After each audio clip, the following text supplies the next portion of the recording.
Thank you very much. This is a wonderful introduction to this elegant world of French late 17th, early 18th century music. We're going to talk about methods and materials. Why materials? Well, because essentially we're dealing with instruments that perhaps some of you don't know.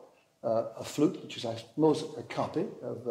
it is. Yes. And a viol, which I suppose is a copy of something. And a harpsichord, which is a copy of something else, yes. So the materials are a bit exotic, and they need a bit of explanation. Materials are also scores, because I noticed with great pleasure that I have a facsimile. In other words, I have an engraving that Couperin knew. But let's start out actually in a more sort of basic way. The title of these pieces gives everything away. What is it? It's the Deuxième Concert Royal. And what is a concert royal? They are collections which were composed for the royal court during the reign of Louis XIV. Do you remember some of the preface of Yes. Couperin? What does he say? Because he addresses Louis XIV directly. Yes. And there's some historical facts that I think are important for us to have under our belts if indeed we want to play this music in its most convincing way. What does he say to the king?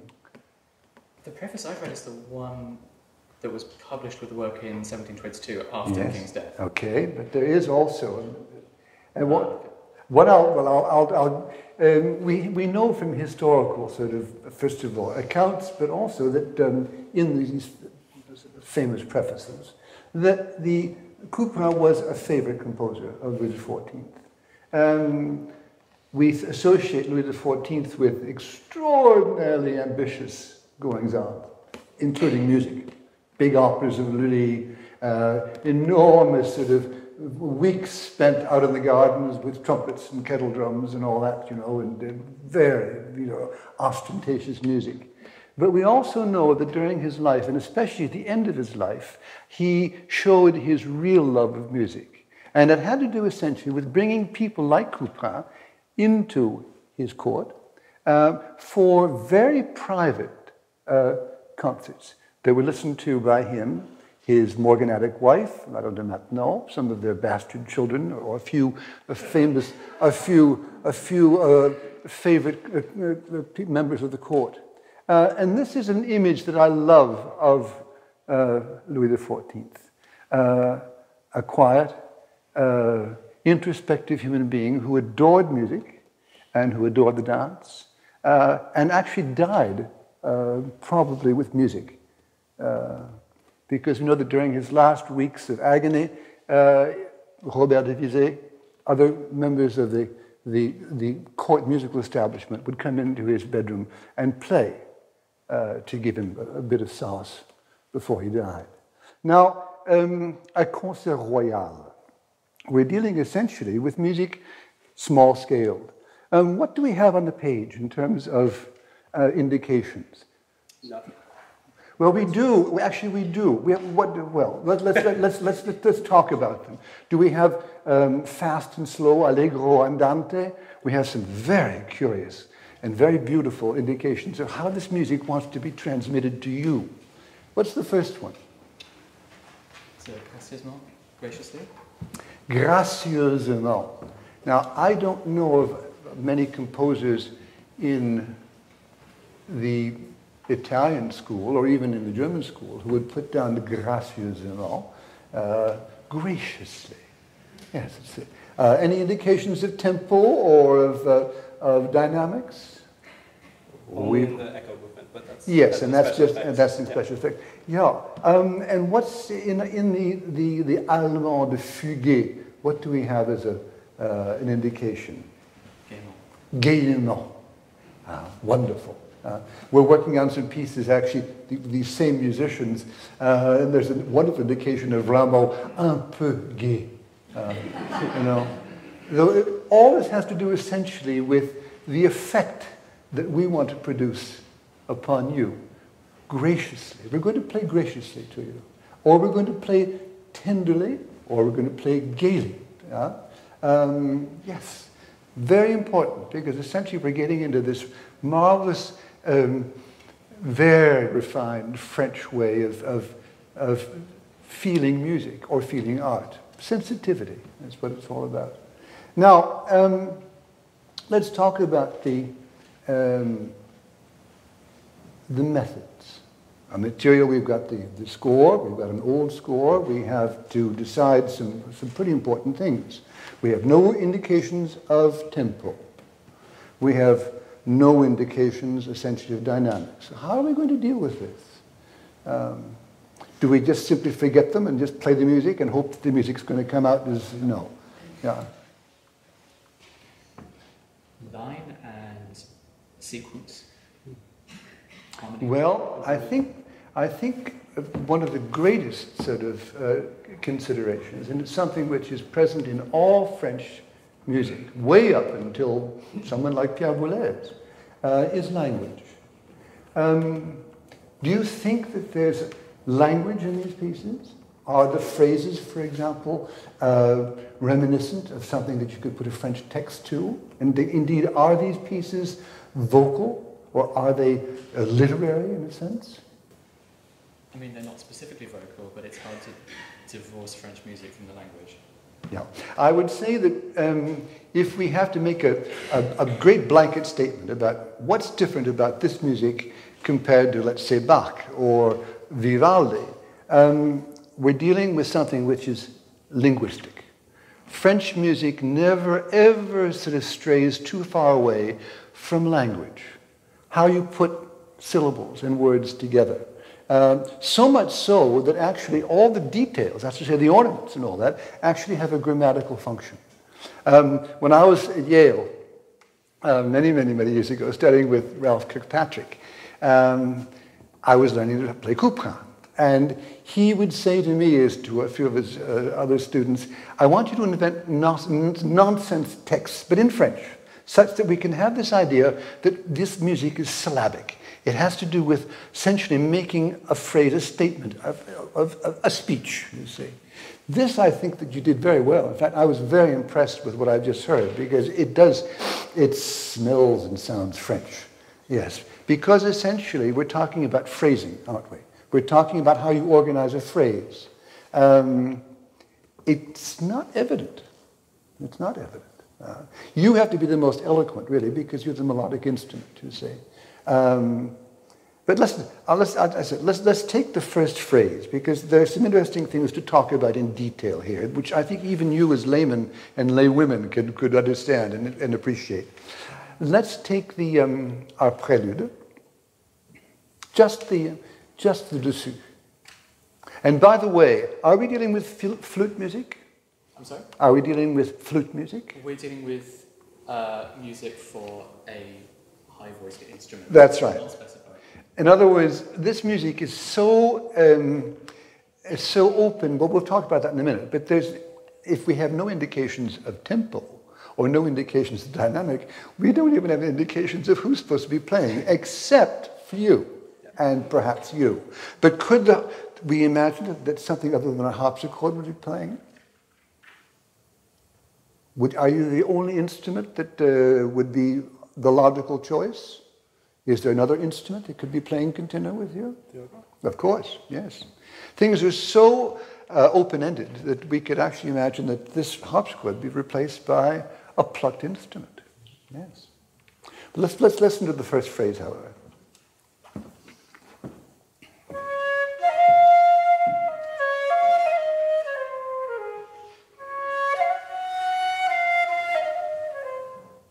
Okay, and now I'm going to ask Jonathan to play it without the ornaments. Now, what is an ornament to you? An embellishment to the melody line. An embellishment. Now, we say embellishment, that's to say it's making something prettier, nicer? More affecting, maybe? Well, let's hear it. I want you to take all the ornaments away now. Okay. Now, when we're talking about ornaments, what are we talking about? We're talking about little signs that have generally placed above the note, which gives the indicator what is to be done to the note. Here we go.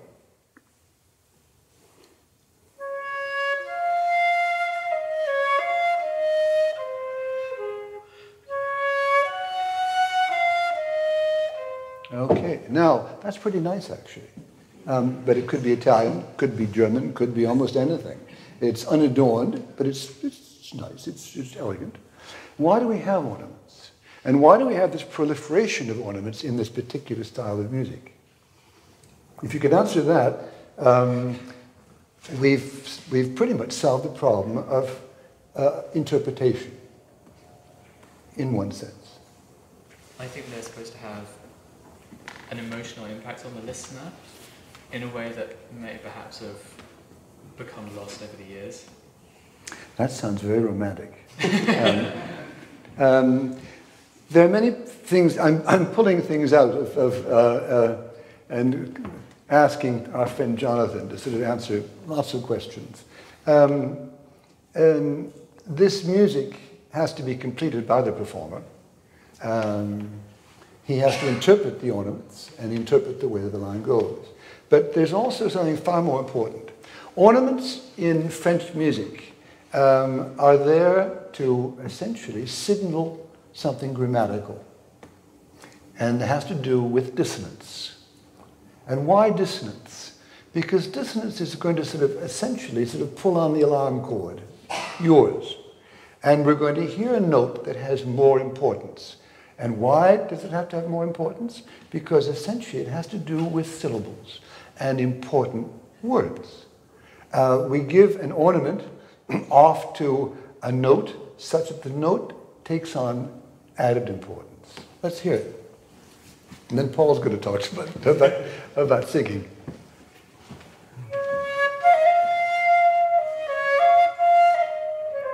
Okay, now the second note, play that little. And now the first note and the second note. Yeah, and this is a very simple-minded sort of demonstration. But if I hear the first note and then I hear the second note, what note seems to give us a little bit more of a jar, a little bit more of a message? The first note or the second note? The second. Yes, why? Because we're doing something which is rather, it's not violent, but can we even do a double passé? Sure.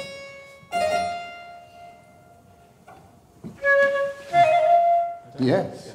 And all of a sudden we say to ourselves, yes, that note is more important melodically than the first note. But let's go on now.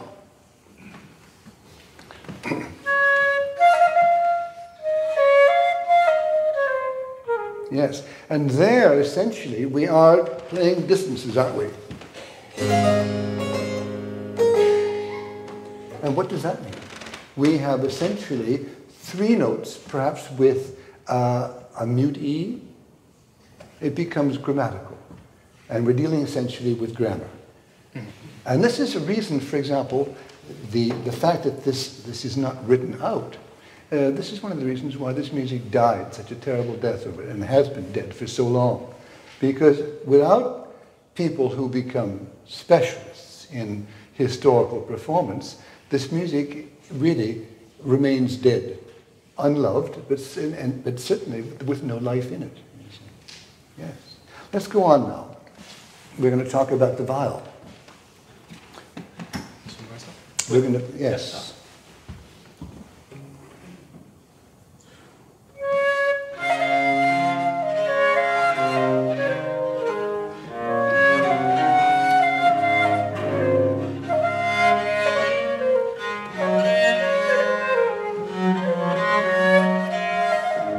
Yes. And let's talk about your function now. What is Couperin giving you? He's giving you notes. Yes. I also have access to the figures for the right hand of the harpsichord, which gives me directions for harmony, but also ornamentation directly. Yes, but also these are, now we're talking about something which is very interesting. Again, it's this idea that everything that one hears, that you hear, is not on the page. Specialization, the use of early material, that's to say the material and the methods. If I were playing this piece, yes, chances are I'd pretty much know that those figures, the numbers, give me a very precise idea of the harmonic direction and the harmonic the content of each note that I play. Does that mean we could do this without a harpsichord? Well, not really, but it would be possible. It would be possible. This music is so extraordinarily sort of versatile and open-ended that we could imagine that it be done just with an instrument like yours. Let's listen to you. Just play the beginning.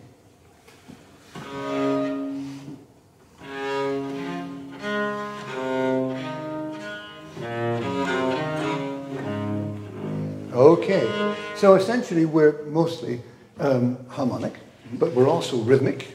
Yes. At the moment. At the moment, yes. And we're going to share this with the harpsichord. Let's do now a little demonstration for the audience. Harpsichord and bass viol. Understanding, of course, that we essentially most often just have one single line of music. Now, if I gave this off to let's say a pianist who doesn't know anything about figured bass or doesn't know much about early music, the chances are, and we're talking about someone from the Paris Conservatory or the Hong Kong Music School, they wouldn't know what to do, would they? Unless they had some good grounding in Baroque performance practice. There's only one line. What are you playing here now? No, sit down. I'm playing chords. You're playing chords, but the chords are not written out, are they? No, you're inventing something, aren't you? Yes. This is called improvisation, yes, because sometimes I've been thrust a piece of music, for example, 20 minutes before a concert, saying, it's simple figured bass, don't worry about it, you know. But the fact is, yes, unless you've got a grounding and what to do with these strange numbers and all that, you don't know what to do. Why don't you give us just an indication of what's written by Couperin? Let's with me here. Okay?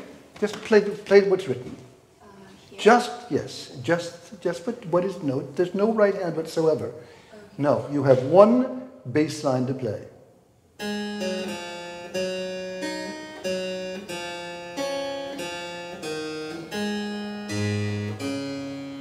All right, now let's imagine for a moment that you have no knowledge of what you're doing, and neither do you, okay? And what is it going to sound like?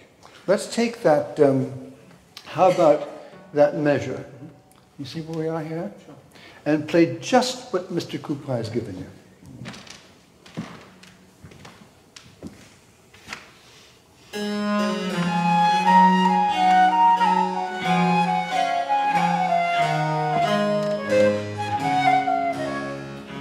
Yeah, I don't think you'd want to spend too much time listening to that kind of stuff. That's pretty lean meat. And now, give us the realization of the bass, along with your colleagues. Okay, same thing.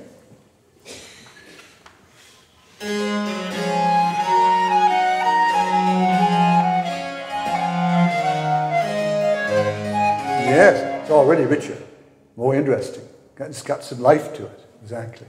Are we good for time, by the way? We've got a couple of minutes. Sorry? A couple of minutes. I'm going to introduce now a beloved colleague. This is Paul Agnew, who is my colleague in crime with the Royaux, my associate. Paul is a singer, and he's also a grand expert in French music, as he is in Italian, as he is in almost all Baroque music. But we've spent years, essentially, doing this music. Paul singing, me playing, and what have you. And I'd be interested to hear what Paul, as a singer, would say to instrumental players, because I think that it might sort of correspond to exactly what we've been talking about in terms of this idea of syllabization and hidden melody, hidden words to melody. I wanted to ask you, first of all, so we've got these little squiggles on the copy. Where did you find the information to interpret them? Well, there's a guide by Hoteter, which is the classic flute players. Okay, but imagining that we, as Bill said, all this music is based on vocal lines. You could breathe it all. You have to breathe anyway.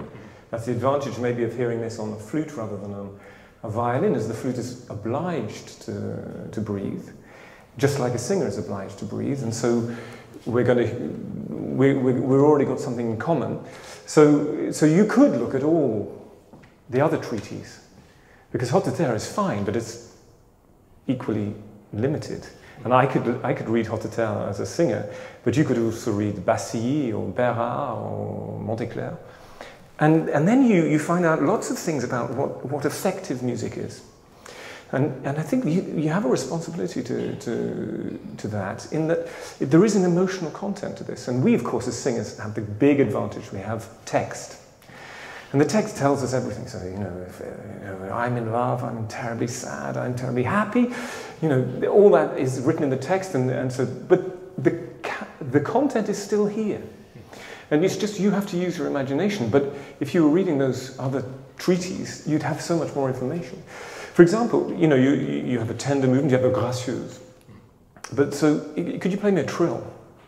Is any trill? Any trill. Okay, now in your context, in the way in which you're imagining the music, you might imagine that this moment is a suspended moment where you could have some sort of tristesse, some sort of sadness. And how would you play that trill?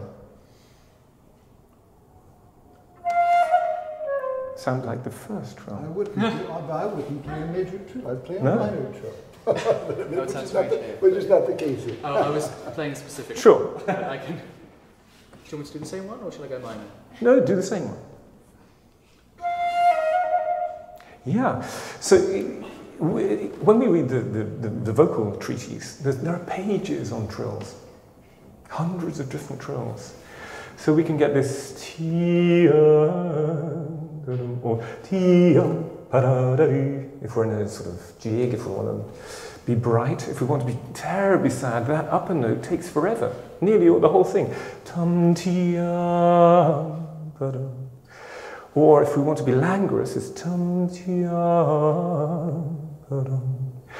And you don't have the text, but you have to have all that information. You have to know about all those different opportunities, so that in your duet, in your trio, which is, of course, it's a trio really, it's not just a flute sonata with other guys, because you get very soon into melody, and you get a separate part from the harpsichord, and so we all have to be making it up. We all have to be expressing it, and I think in the end we all have to be listening so carefully, because if you present quelque chose, something which could be different from any rehearsal you've done, you think, oh, tonight I feel like, and then you have to take it up, and then you have to take it up, and then we're making the music in the moment, and all that information comes from these extraordinary treaties, and they are fabulous resources for how much you are responsible for how this music sounds. You've got a few hints on the page, but really it's your personality, your belief in it that's going to make it so beautiful. What the message, I think, to you is, the most important message, having heard these few minutes, is that essentially this music requires specialization. I told the orchestra, which by the way is playing tomorrow night, as you know, playing a brilliant concert of Royaux, and these people are involved. Essentially, they do represent a caste of music making, a caste of musicians that I still appreciate with as much fervor and as much conviction 50 years on. We have to be more intelligent than most. We have to have read. We have to have a little bit of intellectual baggage. Because essentially this music needs so much of us. If I'm playing a piece of Tchaikovsky, or even, let's say, even a piece of Pierre Boulez, everything is given to me. I remember a couple of years ago in one of my classes at the conservatory, we took one page of the Marteau sans maître of Pierre Boulez, 72 indications on one page of tempo, articulations, dynamics, what have you. And then we took one page of Lully. a facsimile of the 1687 ballade, and there's not one indication of even who's playing, you see. Which means, of course, that the input is so different, you see. How would I judge this performance? Very briefly, because I see our friend Ben sort of telling me we've got to sort of make a summing up. I found that, first of all, you have an extraordinary poise, all three of you, in front of an audience, which is also very, very impressive. Cool, thought out, and that impresses me greatly. Are there things lacking? Very little. I found that the ensemble is coherent. Can we go further in any particular direction? Yes, in expressivity. You know, the French are mercurial people. They're not that, you know, sort of, rather sort of dull, pedantic, some, you know, sort of Anglo-Saxon, or sort of, they're people of extraordinary vivacity. Sometimes a bit sort of impossible, a bit rhapsodic, sometimes, yes, a bit sort of what French call imprévisible. You never quite know what's going to happen. Do we want some of this here? Is that going to give us that little sort of Gallic sort of, you know, that petite sensation à la française? Yes, yeah. Or saying it in a different way, be a little bit more adventurous. Be a little bit more sort of simply a little bit braver when it comes to things. And also to never forget that you're essentially telling a story. You are a singer, as Paul said. Every melodic instrument that plays French music essentially is a singer. That's the most important thing. These kids are well on their way. This is very good music making. And as I say, it's also French. I say that because I've heard orchestras, professional orchestras, who haven't taken the time to digest what these people have already digested, and to play a Rameau minuet. It doesn't sound like Rameau at all, because they haven't simply a clue of what they're doing. You have more than clues. But now take the ball and run a little bit further. Bravo. Thank you. Bravo.